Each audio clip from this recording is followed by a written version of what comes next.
మనందరికీ తెలుసు, 1 నుంచి 9 వరకు ఒక్కొక్క అంకెకు దానికి తగిన విలువ ఉందని. కానీ ఏమాత్రం విలువ లేని 0 దాని ప్రక్కన చేర్చితే దాని విలువ అమాంతం 10 రెట్లు పెరుగుతుంది. అదేవిధంగా ప్రతి వారికి తమ ప్రక్కన గౌరవమునిచ్చే మరొక మనిషి ఉంటే వారి విలువ పెరుగుతుందని ఒక చక్కని ఉదాహరణతో భాస్కర శతకంలో శ్రీ మారద వెంకయ్య కవి వ్రాసిన ఈ పద్యం వినండి.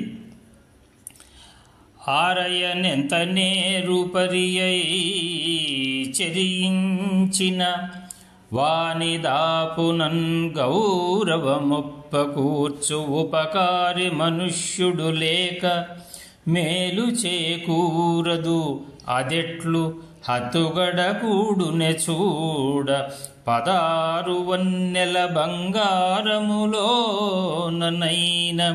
వెలిగారము కూడకయున్న భాస్కరా.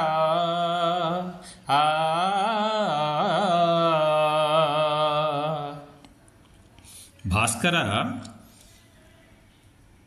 మేలిమి బంగారములోనైనను వెలిగారము జోడించనిదే ఆభరణము తయారు కాదు.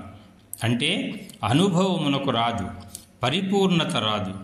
అదేవిధంగా ఎంత పండితుడైనా, ధనవంతుడైనా, గొప్ప పదవిలో ఉన్నా వారి ప్రక్కన గౌరవమిచ్చే ఒక సాధారణ మనిషైనా ఉంటేనే సమాజంలో వారి ప్రతిభ పెరుగుతుంది.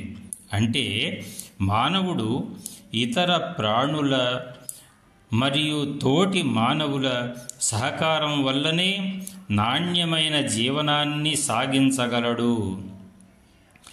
తోటివారి తోడ్పాటు అందుకునే వ్యక్తి తాను కూడా కృతేచ ప్రతికర్తవ్యం ఏష ధర్మ సనాతన అన్నట్లు ప్రత్యుపకార బుద్ధితో జీవించాలి అని భావం.